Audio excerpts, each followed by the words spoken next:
Well, here we are for the media day, for getting ready for open season for the Hudson Valley Renegades. Opening day coming up next week, and look who's here. Look who's back. It's Steve Gliner. Steve, so great to see you back here at the stadium. You got to be thrilled to be back. Thanks, Charlie. It's great to be back. This place means a great deal to me, and was down in Fort Myers, Florida for 13 years, and we did the reverse, came from Florida to New York. So a lot of people ask me why, but it's a pretty easy answer. This is the place to be. I love the Hudson Valley. I love this organization. I was here for the first 10 years. I know. When we put the shovel in the ground here, and it's great to be back in season 24. Well, let's go back to the beginning. When you first started, did you believe that you would become the president?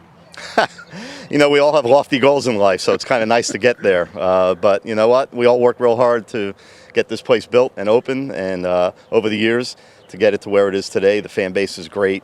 We have the best fans in minor league baseball, no doubt. And it's just so great for me to be back, and I'm so thrilled. I can't wait to get started for Wednesday night. Yeah. All right, well, the players are getting ready on the field. They're getting set to talk to the media. They're getting their photographs taken, get acclimated to the stadium, all that good stuff. Well, we have two of our reporters here. Brendan and Mason are both here. So let's send it over first to Brendan. Thanks, Charlie. I'm here with Gene Ramirez, and you're the oldest one on the Renegades. So how do you feel with all these youngsters running around? I mean, I guess I have, the old man experience. I mean, I don't know. It's not really a factor. I mean, we're all here for a purpose, and it doesn't matter ages or anything like that. We're all teammates, and we're here to get better. What does your experience as a catcher bring to these younger guys? As a catcher, we're almost like, the leaders of the team. We see everything. We always have the ball. So, especially for pitchers, if it's something that, I see, let's say, for example, if there's a batter that I think we can throw this pitch to get him out, I'll talk to the guys and say, hey, I think we can get him out this way. So, basically I'll see everything, and, I'll move guys around if I need to, and I'll talk to teammates if I need to. So what's the history of baseball in your family? My dad, he played college ball at Miami-Dade and University of Miami, and then he played a couple years professionally in Puerto Rico. So, baseball's always been in the family. Would you say that he's your biggest inspiration for playing baseball? Oh, yeah, absolutely. He's the one who got me started, and, I still talk to him to this day and, ask for advice, so I would say so. Thank you. Off to you, Mason. Thanks, Brendan. I'm standing here with Vidal Brujan. Now, Vidal, you're the youngest player on the roster. So what's it like to be the young gun running around with all these older guys? I'm very good, very emotional. Yeah, very happy to be here. Very happy last year. It feels good to be here. He was here last year for a little bit, so it feels good to be back here for the full year. Very nice. And lastly, we're just going to ask, it wasn't too long ago, obviously, you're the youngest on the roster, but can we take us back to the day you were drafted? What were the emotions going on in your head, and what was your reaction to it? He was waiting for that moment, and he liked it and feel pretty good about it. And he was waiting for that moment all his life. Absolutely. Thanks so much, Vidal. We're going to throw it back to Charlie with the new skipper. All right, thanks, Mason. We're here with the skipper, Craig Albanez, and last year, hitting coach. This year, you're running the team.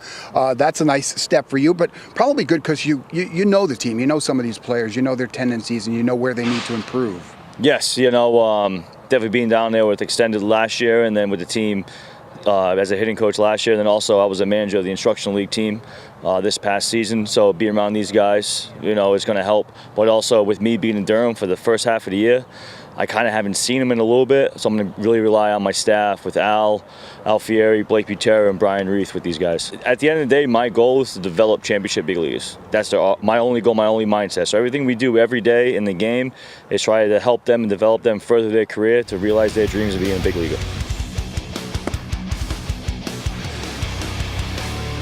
All right, so as we mentioned, players coming to the Renegades from all over the world, but also from right here in New York, and it doesn't get any more New York than the Bronx.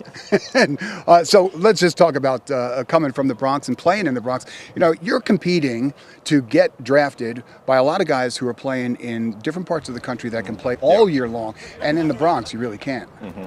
Yeah, it's definitely different dealing with the cold and the rain, all the types of different weather, and I take it within myself to compete harder. So let's talk about your pitching. What's your out pitch? Well, my go-to pitch is definitely my fastball. It's my favorite pitch. Yeah. I think if you're able to locate and have good command with your fastball, then you'll dominate the game. For an out pitch, I would use mainly my changeup, just to throw the hitters off. Sure. And and I also throw a curveball. Yeah, nothing better for a pitcher than an off-balance batter, right? Oh yeah, you got to keep them guessing. You can't let them know what's coming.